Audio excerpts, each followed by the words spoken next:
So let's start. I'm Jukka, the solo dev of Echoes of Myth, the roguelite Souls-lite. So let's get started on a new save slot.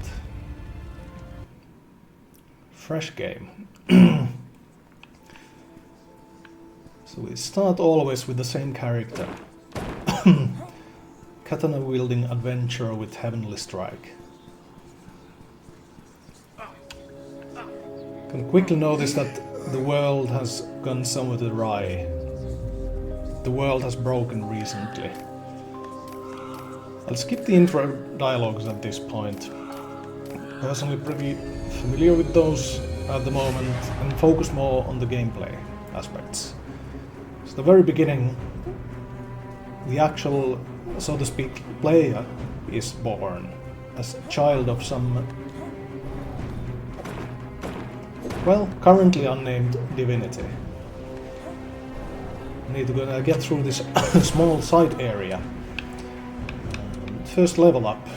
So talent is always, like usual in many other roguelites, a selection of 1 out of 3. So let's go with pretty traditional melee build, I think.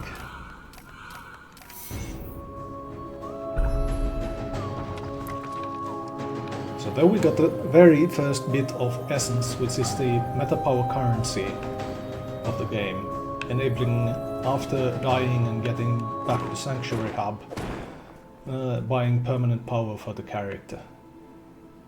There are some people who are very upset about the world having broken and the gods having fallen silent.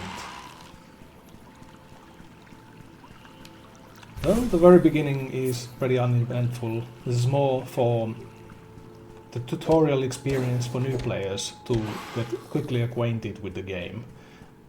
Nothing too complex. And the very first level is found over with the first mini-boss, Empowered Golem. And there he goes. And we can pick up a little more essence, so now up to 6 at the moment. So let's see, this is the world map where we get to select which route do we take. So only go to the right and take the paths which are available to us. So currently the 3 available paths all have a divine relic from one of the vanished gods. Since I think I'll be going for melee build, let's go for random relic, because the other 2 were more caster focused ones.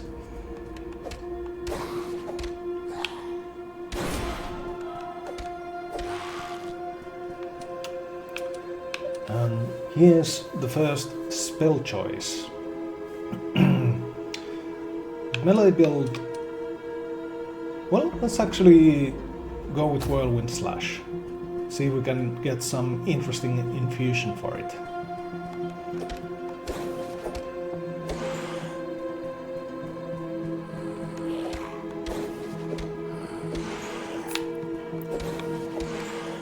Ah, nice. Already got a weapon level upgrade. That definitely helps with the damage. And also staggering the enemies.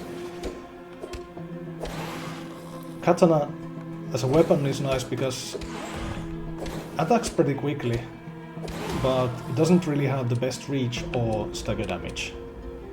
Okay, Arcane Resilience, less damage received, that actually works pretty nicely. Avoiding damage is essential. I'll skip the upgrade for now and get the gold instead.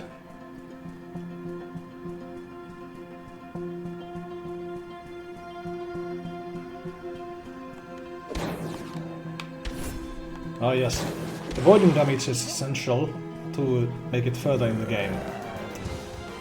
But it's basically inevitable to take some damage.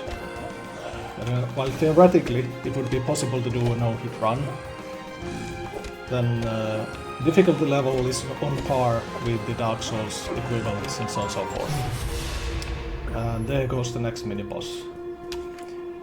time for to see what kind of relics do we have available. Okay, then it's gonna fire damage, mana per hit, more caster. Fortunately, this is more defensive focused tier relic, so let's go with that. And increased movement speed. That's also pretty nice. Okay, now there's a selection. Definitely not the experience reward here. We could go to shop since we have 42 gold, or go and pick a little more Titan essence.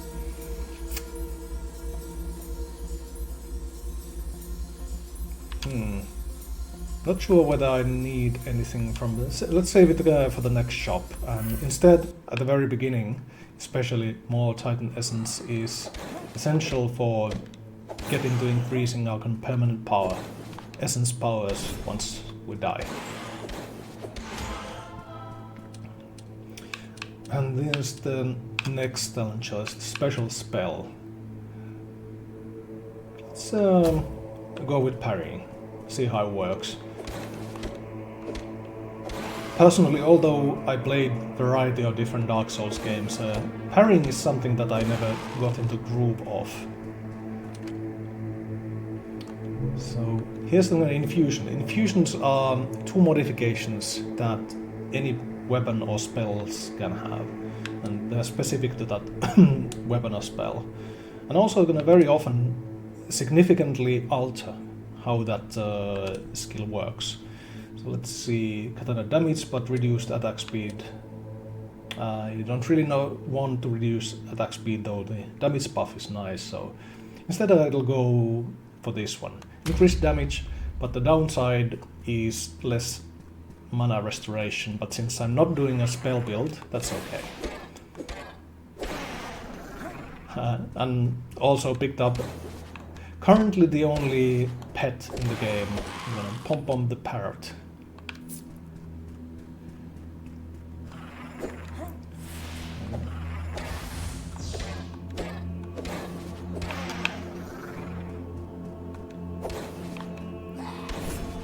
Yeah, the early enemies are pretty slow and it's easy to avoid all the attacks and damage. So it's time for Mongol the Claw.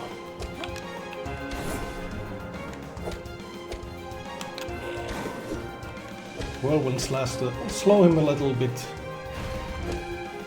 although it doesn't affect his spellcasting speed.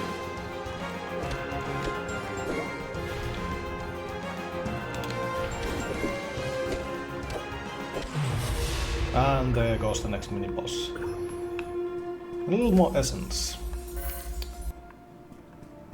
On what's in the map.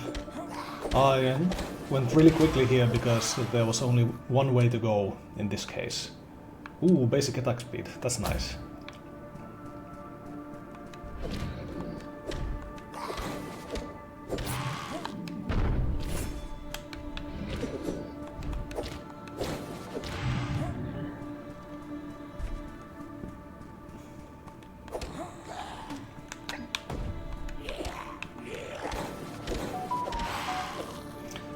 Right, I should actually get to using the parry. I'm so used to regular dodging and positioning. The parry actually has been somewhat recent addition. I think it was only 2 or 3 weeks ago that I actually added to the game. Based on requests from multiple different players who have a Souls-like experience.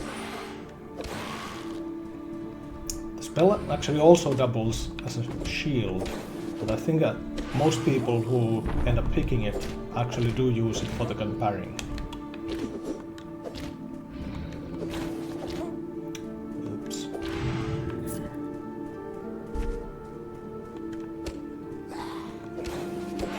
The golems are somewhat harder to stagger than most other enemies, so it always comes in a bit of surprise when it actually does happen.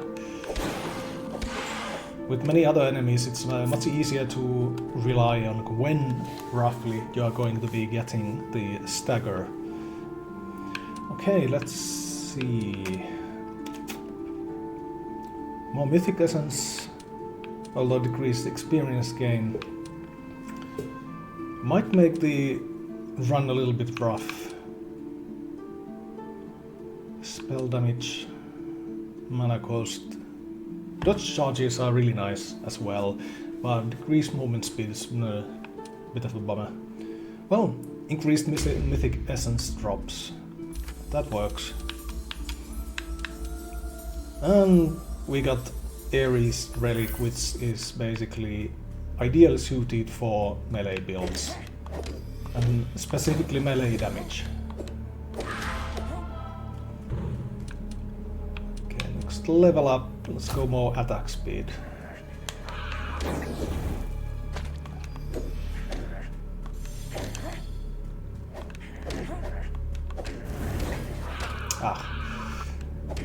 Hit in, and that's when the parrot leaves you.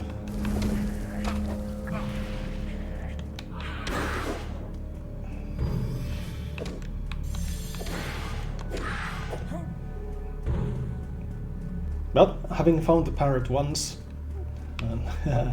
it doesn't really care about laws of nature or physics or anything like that.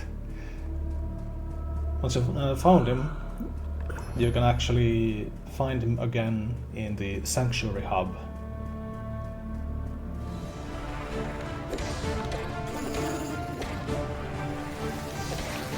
And here's the first and major boss of the demo, Ishra the Bound Weaver.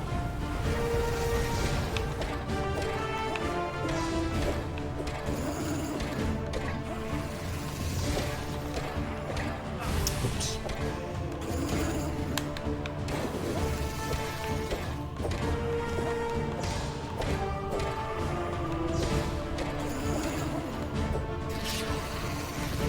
Series of explosions. Not too bad.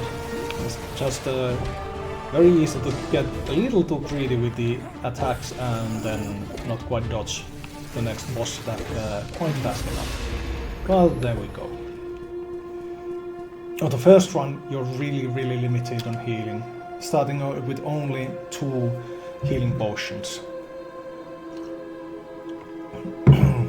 Let's see. Four-Finger Fury. This is pretty awesome. Just a total of 40% basic attack damage and stagger damage. So let's go with that one. Okay, we would have an upgrade here, but since we already found it, let's go for more Titan Essence. Especially since we found that one Fog of Fate that actually increases how much we are getting.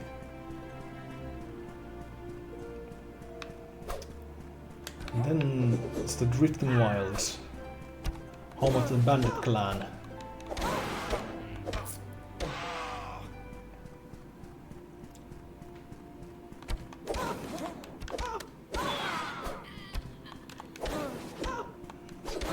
Care of the archers first. The bandit and swordsman are a little irritating at times. What with the rolling out of the way. But staggering helps. So here's one of those optional trial challenges, and specifically a gauntlet type. 9 seconds to simply try to make it to the end.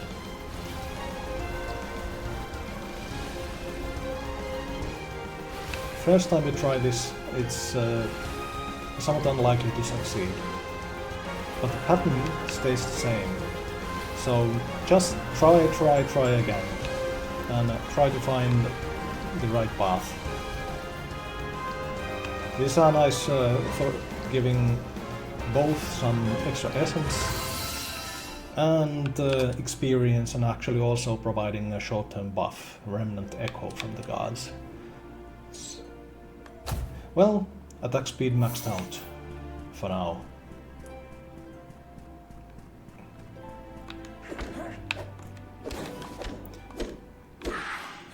And got a little bit of talent threshold, or stagger threshold rather. That means that higher the stagger threshold, harder it is for the enemies to actually get to stagger you. Here's the next one. Ah, got the parry on the Shroom of Doom. Please come from the poison, yeah, that's better. Stagger. A bit of a downside of the slows is that it messes with the parry timings. This time I have so much money, I definitely want to go to the shop.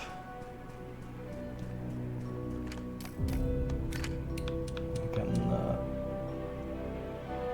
buy upgrade to the healing potion, get major healing, so I'm all fully tapped out. Weapon infusion. So I'm gonna do second infusion. Ah, nice. Again, giving the reduced attack speed once. Personally, not that much fan of it. Although maybe that's more for the full game. So let's go with that one. Infuse control spell. Actually, maybe it's best to check how does the map look like. Ah, we have divine relics coming up, and one option is Dagda. So that's physical damage and health. That's actually that's perfect. So we can just spend the rest of the money on let's infuse a control spell as well. Shorter cooldown for Whirlwind Slash. Yeah, that works. Range spell not really using all that much, but talent reroll token is always potentially useful. I think talent selections were pretty okay, so we don't need to switch. Let's buy Ares buff since there's still some gold left, and that's about it. Although there was quite a bit of gold for first shop visit, but there was enough interesting stuff to buy, so let's go for that Dagda relic now. Stalker mushrooms.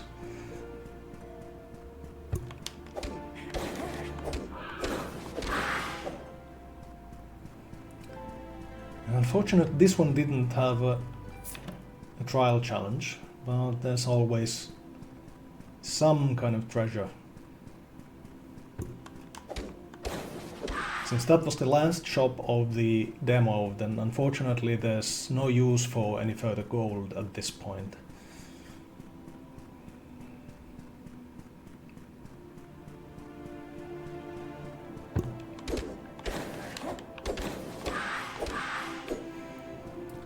Okay, let's... And opening with a parry against the next mini-boss, Warren Ironclad. He's very fond of the big AoE attacks, but with good positioning, you're actually gonna take advantage of the situation. Ah.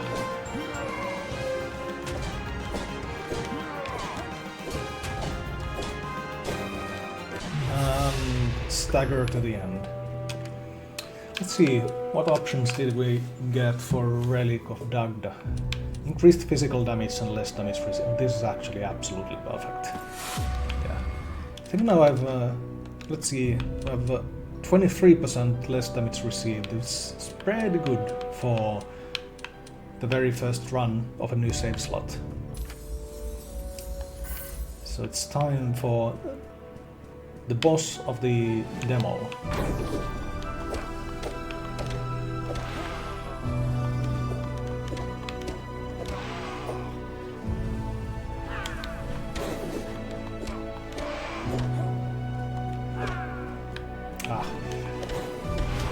Downside of the slow is again messing a little bit with the timings.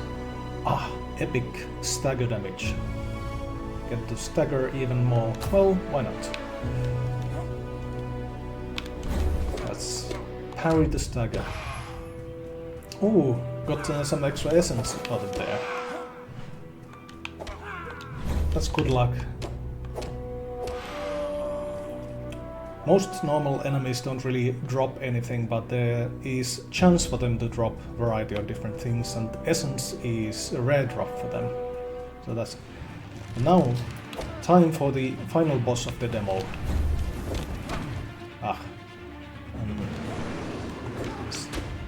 Got stunned.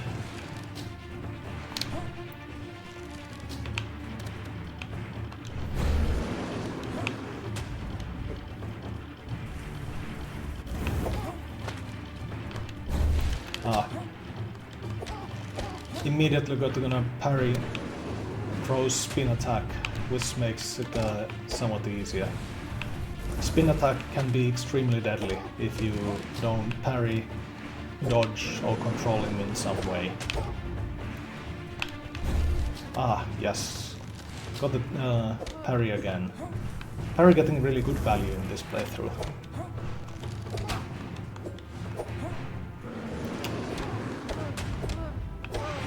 And there's Endergun.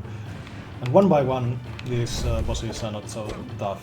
You can just actually focus on getting the parry timing and keep Crow staggered indefinitely, essentially. And there goes the boss. So that was the final boss of the base game. The demo, I mean. So the demo covers 2 of the 6 major biomes of the full game. So when we die, or when the demo ends, we always return back to Sanctuary Hub and starting with Essence Forge. So this is where we can utilize the Titan Essence that we keep getting from various different places. So let's get definitely healing potions, and we can immediately get to +4 since quite a bit. Attack speed, cast speed, speeds to running more quickly, bit of increased experience, definitely upgraded healing potion, a little more health. Yeah, this was actually a pretty amazing first run for a new save slot. Good luck with the talents, relics, got the essence boost, basically everything that you want, and a little bit less damage received.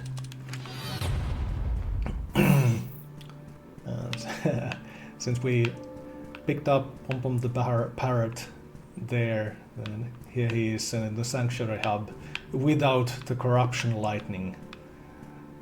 He doesn't really care much about anything, it just goes and pumps around. And then a few NPCs here.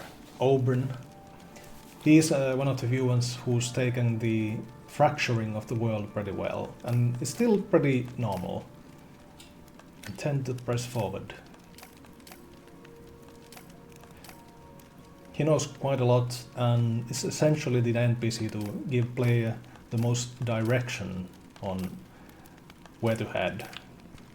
Warden isn't included in the actual demo, but in the full game it's the boss for the Act 1. Amara, on the other hand, she has taken the fracturing of the world pretty badly. And it has affected different people in a variety of different ways. Well, Elidir here is more of a tutorial or helpful NPC. Okay. Should we do normal run or go with Realm Distortions? Well, I actually...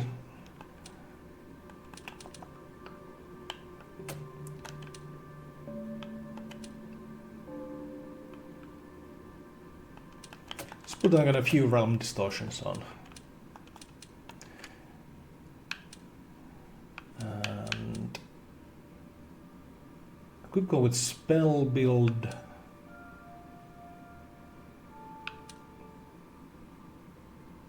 But maybe it's just Katana again.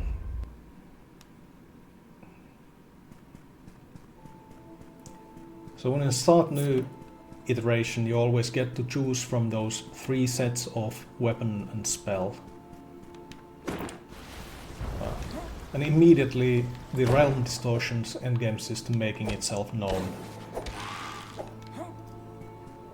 So the options that I selected make it so that every now and then I'm getting these randomized environmental effects that deal damage. So extra stuff that you need to be paying careful attention to. So let's see how... okay, increased basic damage with crit chance. Should also check... it's RNG is looking quite similar compared to last time, the first run. I think this is the exact same set of relics as on the first go.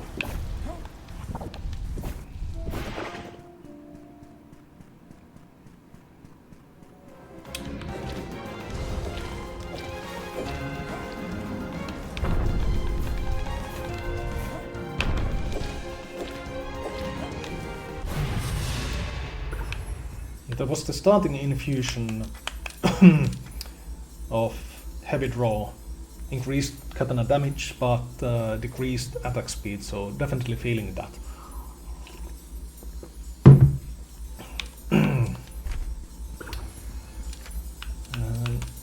So, random relic it is again.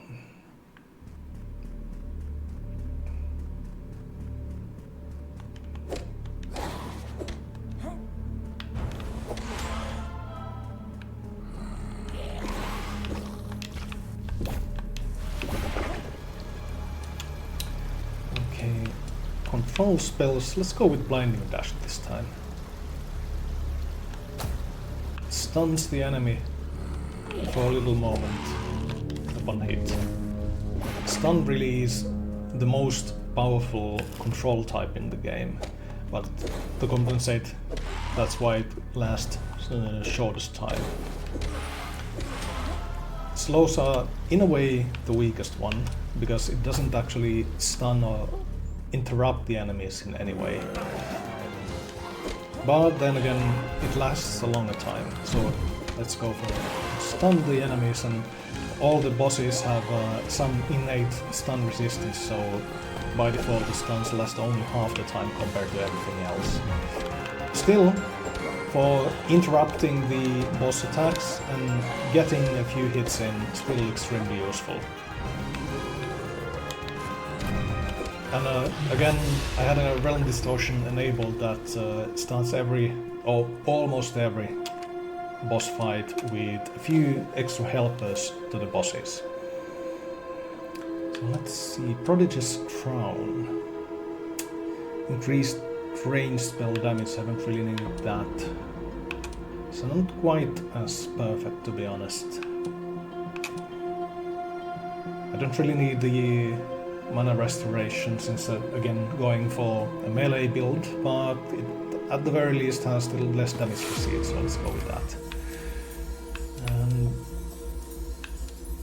Yeah, Remnant Echo buff Dynamo is not so useful, so let's go for more Titan Essence. A little bit of stun here. And okay, I don't really... I could use the critical focus. Going a little overboard for the demo, but then again, maybe it's just a little more parry practice.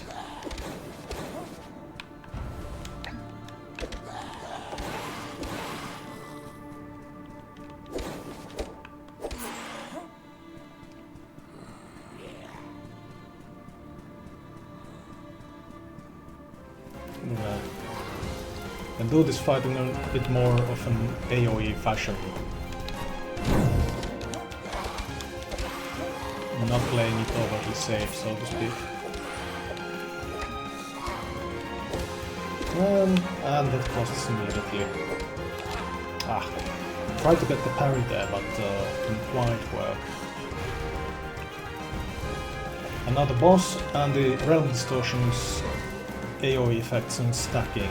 So with this boss, not too bad. but with other, and especially the full games, late game boss encounters, that can get really, really nasty, really, really quickly. Okay, basic attack damage, that works. So next up, only one way to go, again to the Folk of Fate. Let's see what kind of options do we get this time.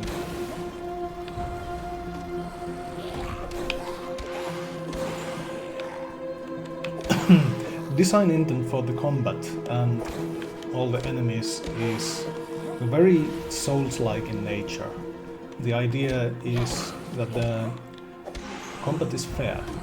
All the attacks are clearly telegraphed. Of course, the clarity depends and kind of varies from enemy to enemy, so not everything is totally trivial to see. But every single attack does have a kind of telegraph and has been timed and tuned so that it is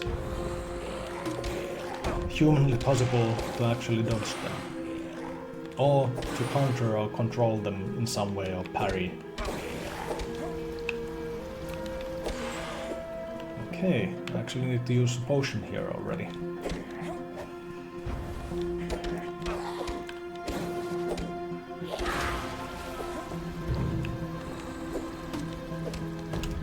There are the Realm Distortion endgame effects again.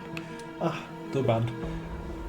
Epic talent would be nice to pick, but it's usually always better to actually go with talent that works with your build, that is common, compared to epic talent that does basically nothing for the build. I'm not really using spells, so let's go for... I had one reroll token, so... Well, similar setup, so let's go for the maximum health. That's always useful as well.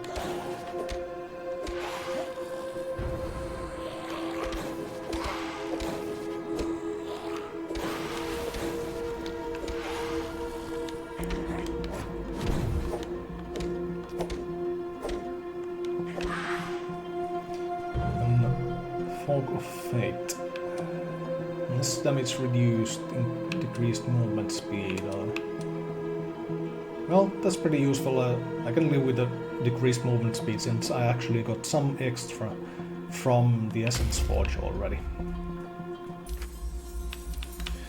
Let's see.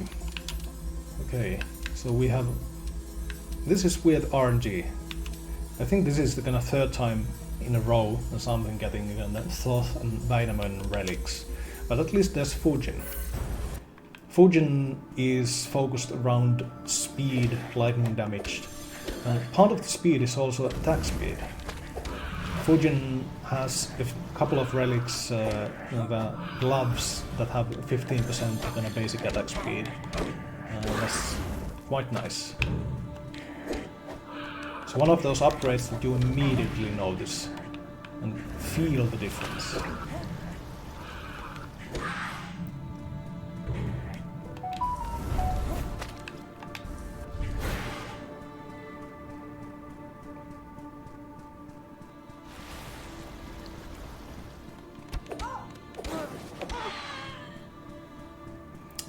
Okay, time for another infusion. I'll go for... Usually best to go with your primary damage dealer, since for me it's Katana, then that one it is. Speed increase, but damage slightly decreased, so that basically counteracts the other infusion, so it's net 20% damage. Not exactly that great, but still okay. At least in a bit of a benefit. And time for Ishra again. Let's go for a stun. Parrying is not really useful here, because you can only parry melee attacks, while Ishra is 100% custom. Spells all the way.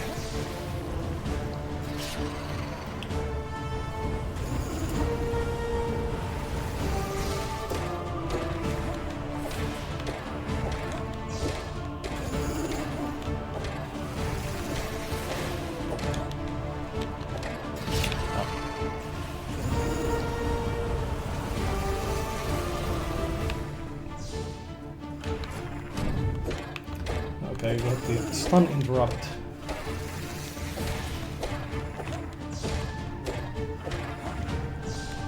Bit of an efficient way to avoid the attacks. You can usually, if you know how it works, then take the minimum necessary step to actually avoid it. Okay, now we got the basic attack damage again, so let's go for that one.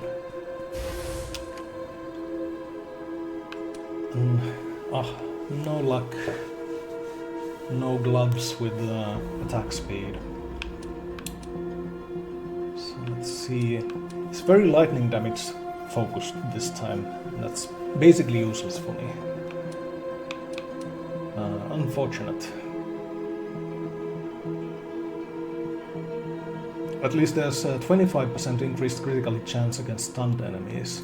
So that is pretty nice considering that I have stunning capability. Okay, wait a minute. I need to check the map view and... If we take the experience reward with trial challenge contained, then we can't actually get to the shop.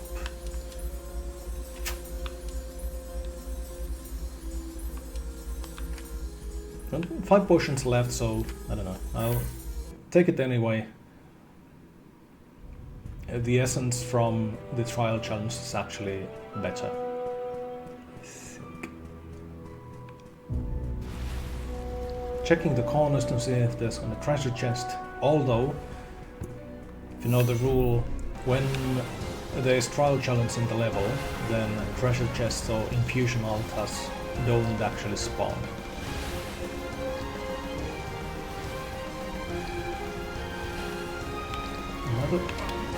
Right, yes. The Realm Distortions endgame effects making this a bit trickier, especially since one of the effects is...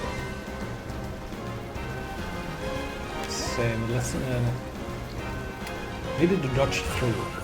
I try to avoid dodging here because there's actually a bonus in the gauntlets and a bonus reward if you don't use dodge at all. It does make things a little bit easier, considering dodge has the iframes and a brief window of invulnerability, so you can time it well to actually dodge through enemy attacks and those gauntlet waves and variety of other things. Very familiar to people from the Souls backgrounds. I'm actually not sure how many other genres of games have the dodge iframes. So it might be that it actually has spread to quite a few other kind of action game genres as well.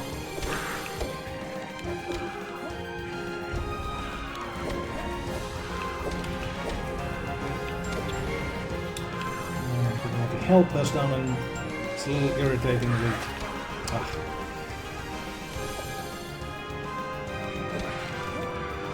Right, could have actually parried that, but... No. Let's go stun instead. Trust it.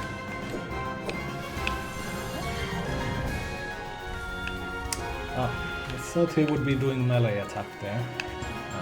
No. And timing was quite incorrect.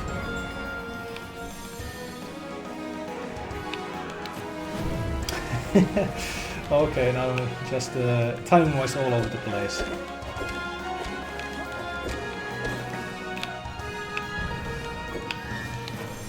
Okay, now you are stunned.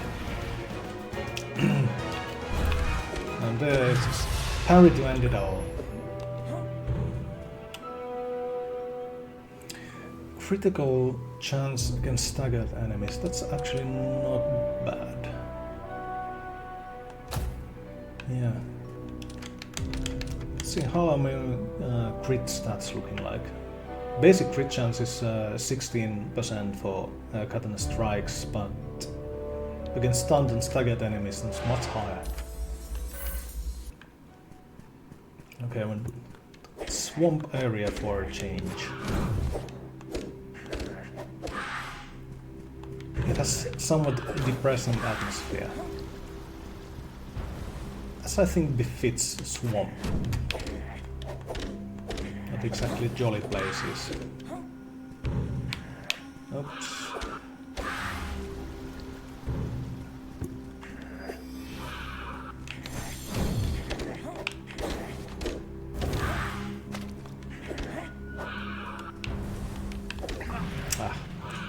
Run out of dodge charges. Another benefit of if I'd gotten somewhat different options for the Fujin relic would have been getting additional dodge charges. Echoes doesn't have a stamina like system like in many Dark Souls. Instead, the only thing that is restricted in addition to spells being mana based is the dodge is on cooldown, and by default you have 2 charges for dodge, but there are a variety of different ways to actually get more. So let's see, we can infuse. I'm not really using the firebolt, so let's infuse blinding dash. There's several kind of pretty nice infusions, and actually there are 2 really good ones.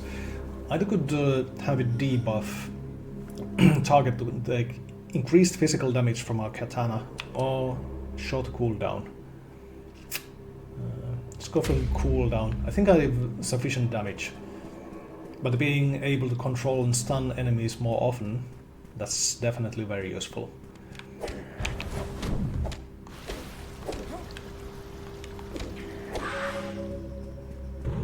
And it's not like the mana cost matters that much, since not really using it for much more, and even when it comes to the parrying, the parry does take mana, but doing it successfully restores some of the used amount. Or with the right infusion you can even use that as a source for mana restoration. Okay. Now there's trial challenge.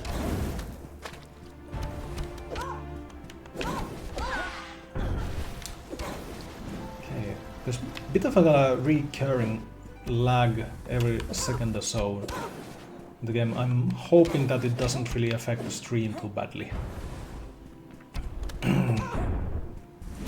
Something about my computer setup is introducing that seemingly randomly. Let's parry to stagger. And okay. Well, now have to dodge.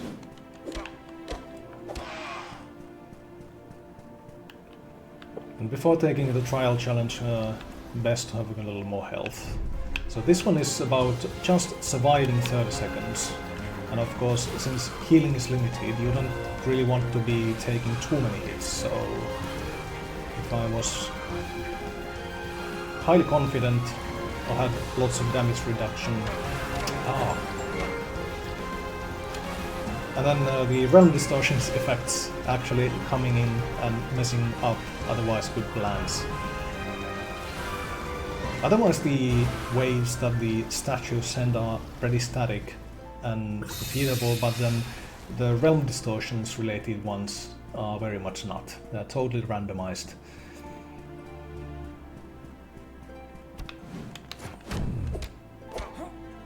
Okay.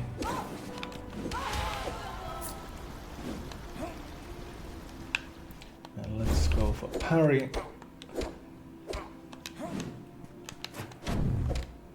Might as well keep using the stun more often, since now I actually have the reduced cooldown for it. Critical hit chance against staggered, or well, I'm actually using stun more, so just overall basic damage increase is probably better.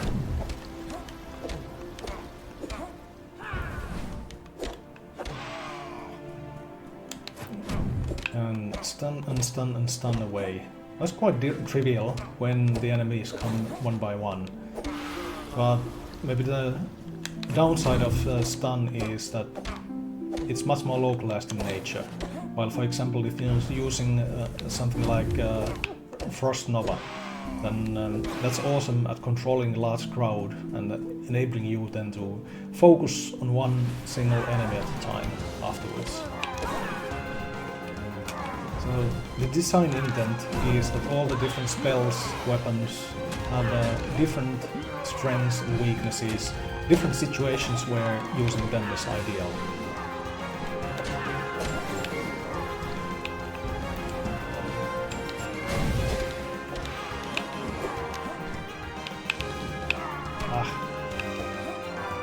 It's time to parry them.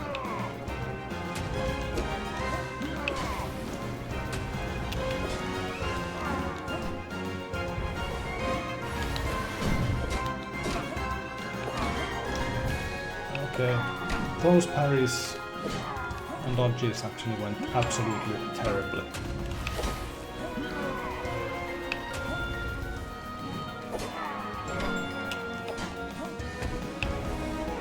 Not the best Warren fight I've had, I will tell you that.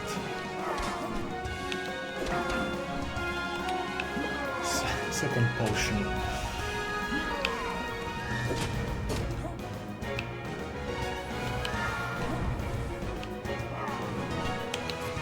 Okay, let's then... yeah, definitely should have focused down the other guy a lot long enough sooner, so I can then just focus on the boss. It's being overly confident.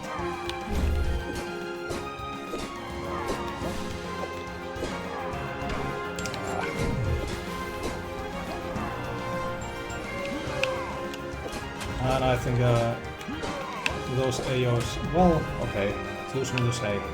It's just... still got another hit in. Alright, let's see what did we get. Blood River Gauntlets is pretty good.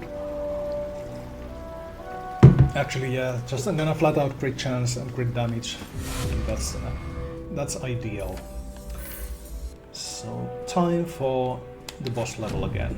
This time with Realm Distortion level 6, so that's the endgame system that I've enabled. That's available after first completing the demo. And of course in the full game, similarly, it's, you can only enable it once you actually completed the full game once. It's a little bit similar to, if you know, Hades and the Pact of Punishment. Having a number of different selections available that each add some type of almost global modifier to the run. And then each level grants additional essence, and there are some other rewards as well. One of its more impactful ones is the ability to actually get legendary talents. I haven't seen them this run. Not very common, but then again, nowadays it was kind of... thought I dodged that.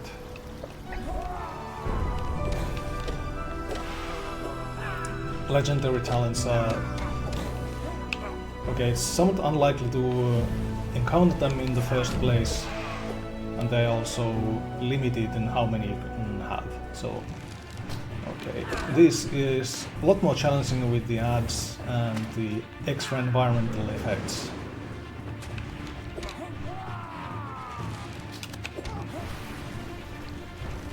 And also, when you have a Realm Distortions enabled,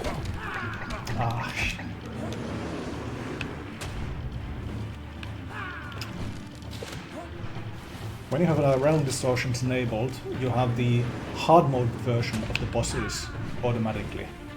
In regular run, you can choose whether you have the regular easier versions of the bosses, or immediately challenge yourself with hard mode.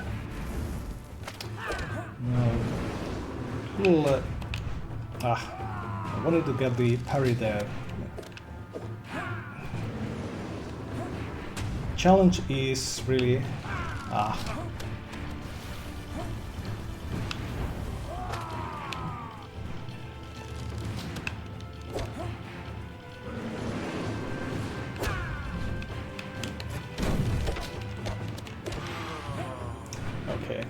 One down, and the halberdier doesn't really have a lot of health. Okay. Now it's just the two bosses, so that's... I don't have much health left either, so need to be extremely careful, especially about the stun and the spin attack of Crow. Okay.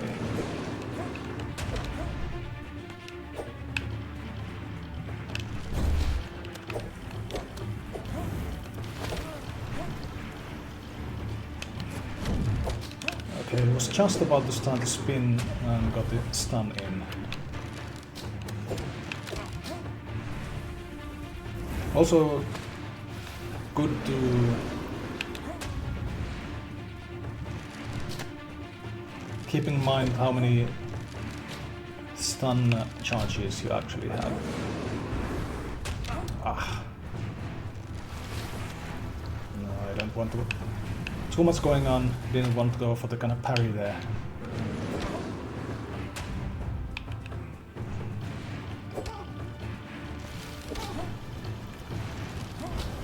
If this looks a little overly hard, then the Realm Distortions really are meant to be used at much higher Essence rank levels, so I'm totally underleveled to really be doing the Realm Distortions endgame content. But then again, since there's still the kind of demo only beginning of the game, then it's still doable. But this is not representative of the difficulty of the new new player experience.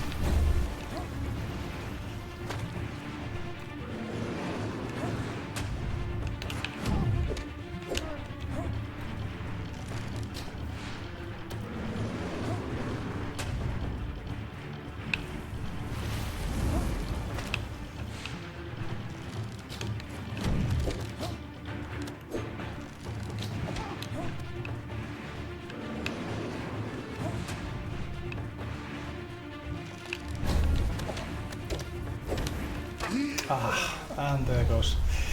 Yeah, spent too many healing potions earlier, especially two in the Warren fight. This is supposed to be the easy one.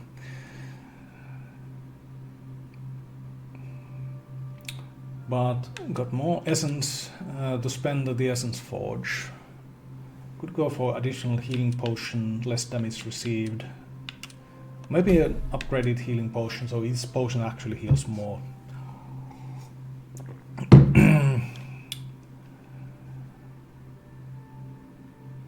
Increased experience helps you level up faster, get the talents faster, and of course power in that way. Less damage received, well, that's pretty obvious. Could go for just some utility actually. Map visibility, heal and level up, a little bit of extra power. Just pump the parrot again. And this time, after having died, Auburn and Amara both have new dialogue options every time. Did you see the spork in the mushrooms? Yes.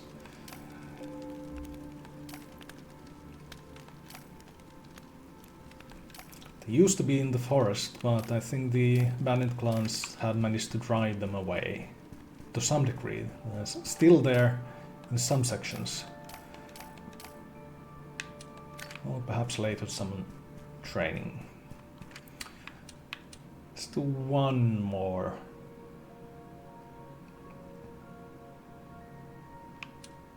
I was kind of hoping to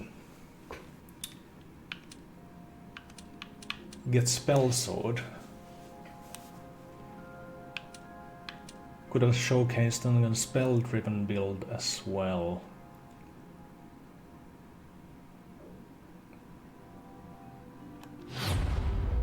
Let's just end run quickly after getting here.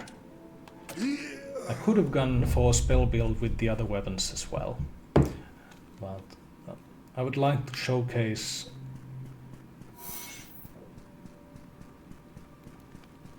really gonna spell sword. The Ruin one is the best at actually the mana restoration.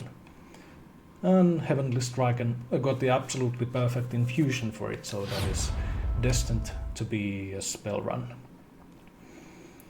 Let's check. Hopefully the map provides some... Okay, now it's the polar opposite. Now I'm getting Dagdan Ares relics. First ones, but at least there's the random.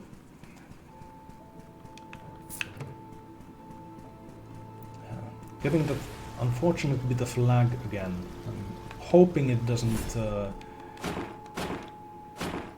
cause too many stream issues. Aha.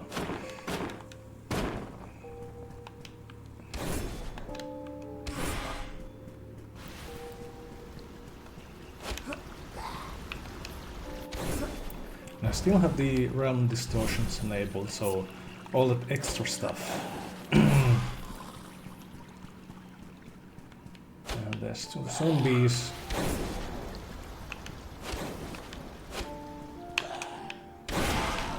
With spell sword and especially the kind of infusion that I had at the beginning,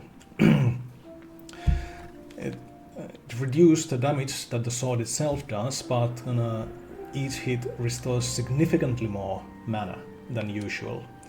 This is actually a good starting set. One can immediately start going for the spell damage, spell amplification. So you don't really want to even try to do damage with the sword, but rather rely on your spells and go and whack the enemy just enough to kind of top up on mana, and that's it. Spell sword +1, don't actually need that, because that only provides damage. So let's go for the random divine relic.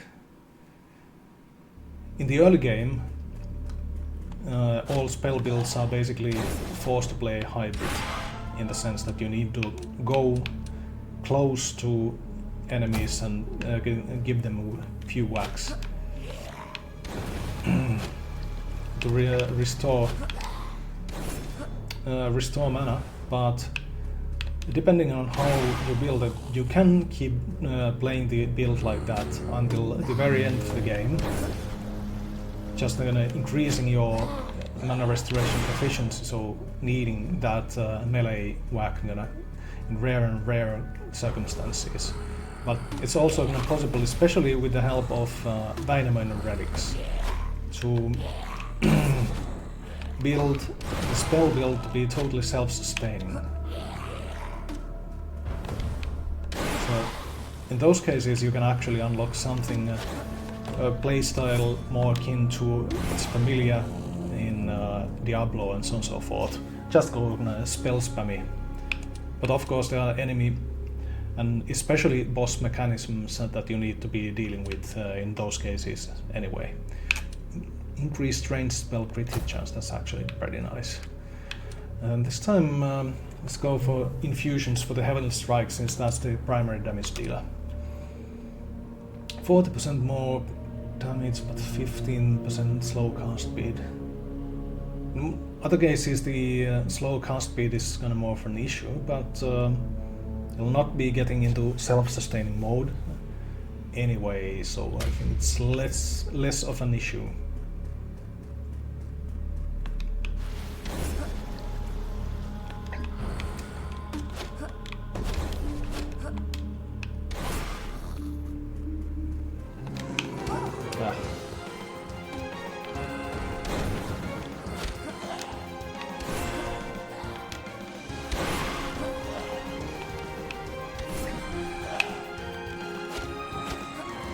Just a few melee whacks to kind of top up on mana.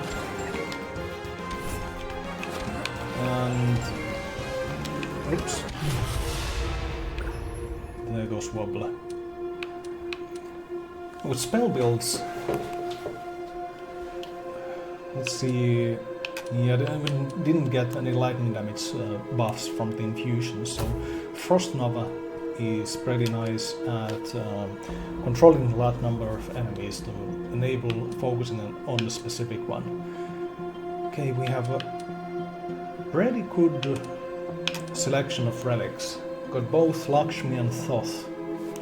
Lakshmi has increased ranged spell damage dealt immediately, but otherwise it's unfortunately heavily focused on controlled spell cooldown and mana cost, so increased damage dealt to frozen and spellcasting speed. That basically counteracts that infusion that I did, and I also have the Frost Nova, so that's pretty perfect. Let's get it. Immediately starting to get a benefit from that extra damage from Frost. It's a little rickety when it comes to the blubber hitbox when they're moving.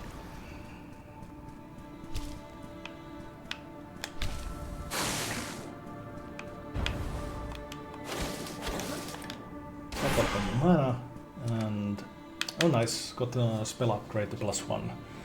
That's a nice little damage boost.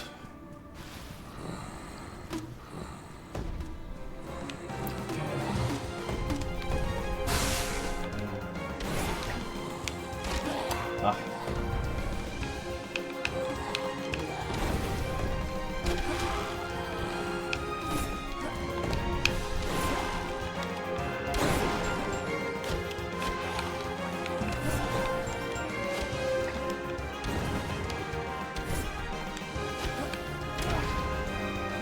Little awkward dodges there.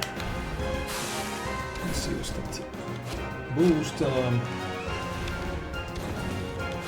little bit of stagger from Volcanic Surge. And the finishing strike. Oh, nice. 10% lightning damage. In the talent selections, otherwise it's almost entirely random, except it's gated by the character's level, and very importantly, talents that you have invested at least 1 point that are not yet maxed out are much more likely to come up again, so it's usually better strategy to pick a talent that you want to get more of, that has 0 points, that ensures that higher chance to get it in the next level ups. And overall just improves your chance to get useful talent picks. Okay, second spell upgrade, so let's go with a Volcanic Surge. It does actually deal pretty decent damage.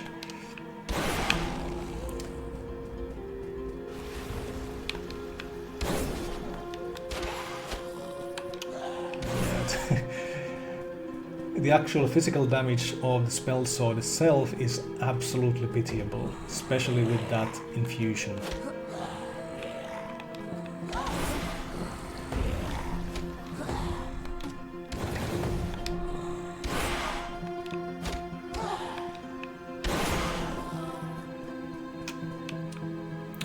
Next spell crit damage. Sure. Very quickly becoming a spell crit build.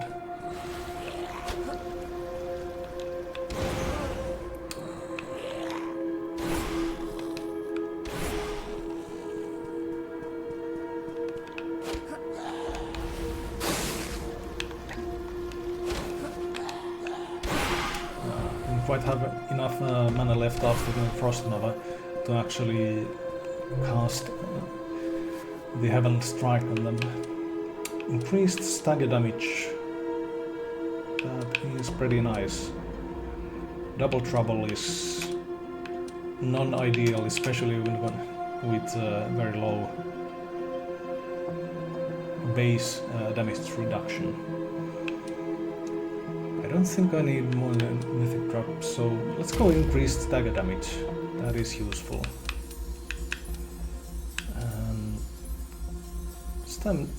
Let's go for Väinämöinen relic. Väinämöinen is basically specializes around a spell spells and specifically mana restoration. There's also a special spell damage, so that part also works pretty nicely.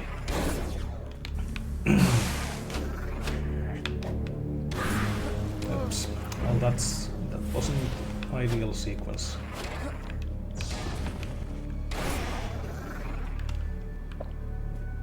Needed to use a potion there.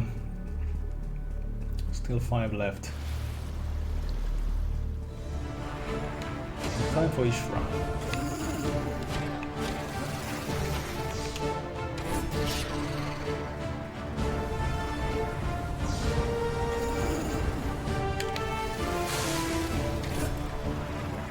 Getting that frozen damage boost.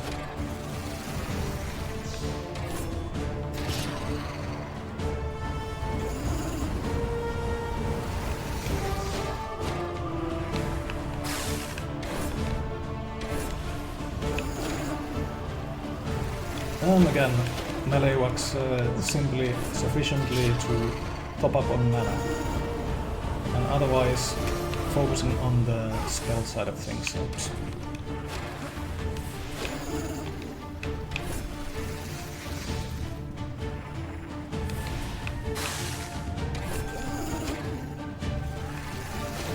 It is fortunate that there are very clear telegraphs to all the different attacks. Otherwise, even this fight's difficulty level would be much higher.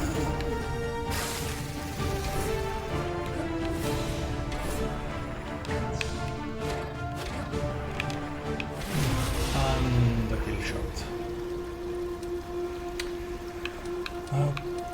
Okay, range spell damage. Oh, this is just giving us the goodies. Sometimes RNG when it comes to relic selections is absolutely atrocious, and sometimes you get runs like this where you're basically getting the perfect setup of different talents. Let's see the relic choices here. So Väinämöinen one's mana restoration, so mana per kill. Downside of that one is then it doesn't really help when you're in a long boss fight, like the Crow and Ember. So instead, much better to actually go with Spellbound Tethers. Special spell casting speed is not really useful since Volcanic Surge is so quick anyway. But the +9 mana restored and spell hit, that's actually pretty awesome. That should significantly reduce how often you need to go for those melee spell ranks.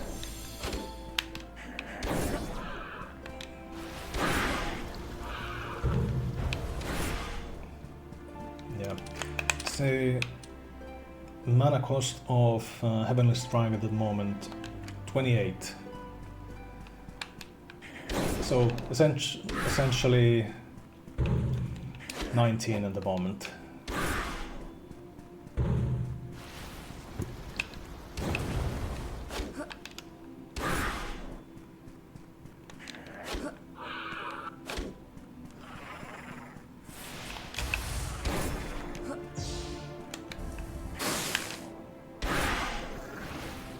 And getting the damage bonus from hitting a frozen enemy. Treasure chest. Upgrade the rare. So that's kind of very useful. Mostly have actually rare. I only can upgrade this one, so it's easy choice then. There are a few different ways in the game to upgrade the rarities of the talents. The most common, or almost the most common, is actually that getting them as random upgrades from the chest. But you can also buy them from the vendor, although it's not always available.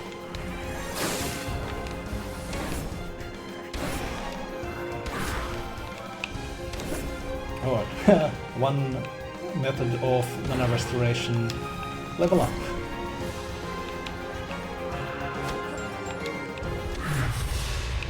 And there goes Shroom and Doom.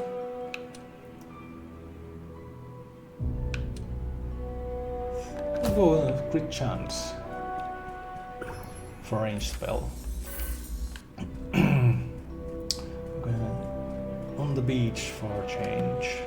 Again, upgrade the weapon, but I'll just cancel that. Not really needed. Did we miss the shops entirely this round? Yeah. Might be. So no use for the gold. There is one essence power that lets you keep a certain percentage of the gold that you have unused at the kind of very end of the previous iteration. So then having that extra gold that you never ended up using is not quite as bad. Yes, that's an easy fight. The spell builds very often tend to naturally have more of an AoE element, though not always. If you go with Firebolt, then that's a single target. Okay, let's stagger them.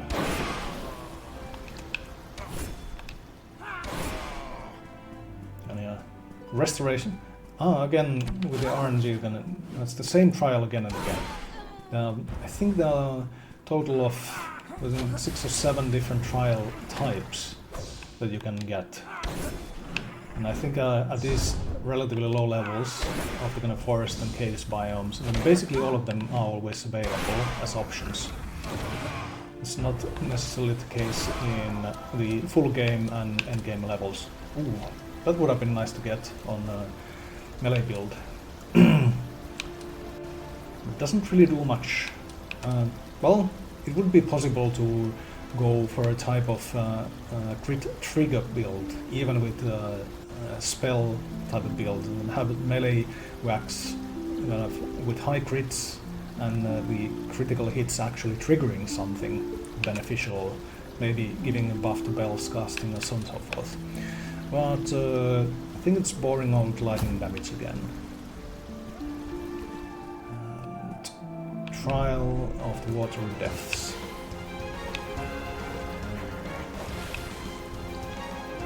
Yes, they're going to finish Pieni Pyöri. I could actually... when doing something I can easily get punished for it. Didn't lose that much health, so that's okay. Little more action and tiny bit more experience.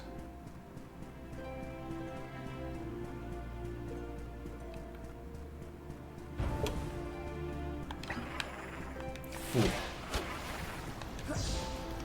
Starting to get almost red that I actually run out of mana. Almost naturally doing the kind of few melee whacks required. Okay, and one fight again in the same arena.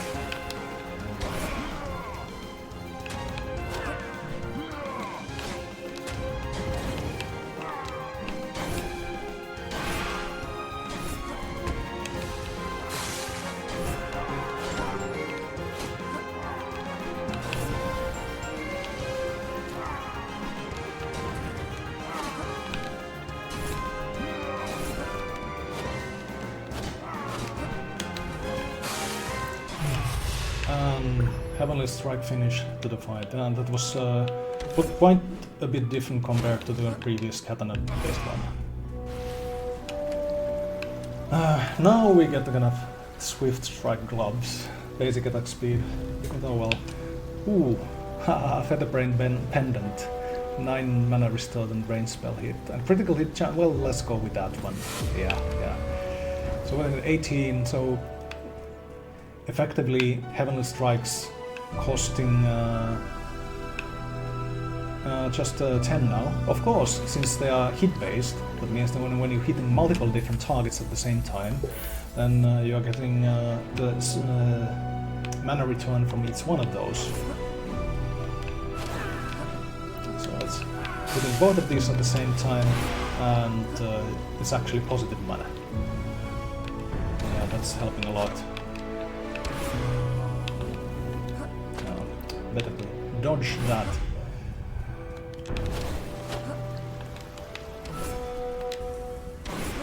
No casting flamethrower for you.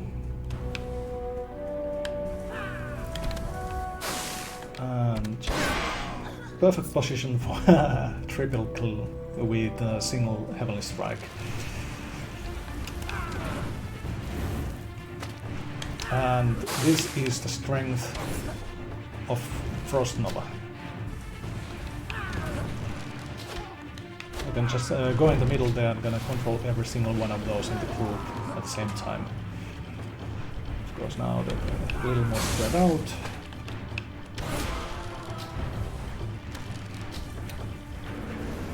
And be careful about the spin attack. Really don't want to get stuck in there and take multiple hits. Ah.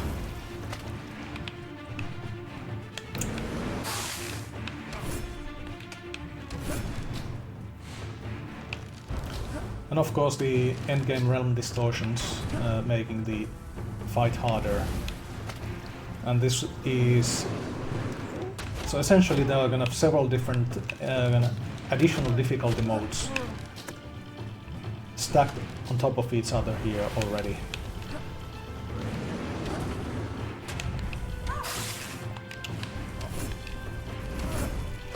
So this is not what the regular version of the fight looks like. Just need to emphasize that in case someone jumps into the streams and looks, okay, this is looks like this, and then goes, this is a little too hardcore for me, but no. So this is extra difficulty levels added on top of the regular fight. And there goes throw. And one by one these guys are really easy and simple. Let's go to combo finish at the end. There is the last boss of the demo of Echoes of Myth with spell build. I can pick up the ending essence, and that's the end of the demo. So that's 3 runs. I think that's it for the stream. So I'll switch back to replaying previously streamed. And hopefully, if we were watching, we got something out of this. And do give the demo a try. And if you like it, or if you find something worth commenting and gonna leave a review, come join our Discord community. Chat with others. What kinds of strategies do you find? What's your favorite weapon, spell? What works best? Thanks for interest in playing. Bye.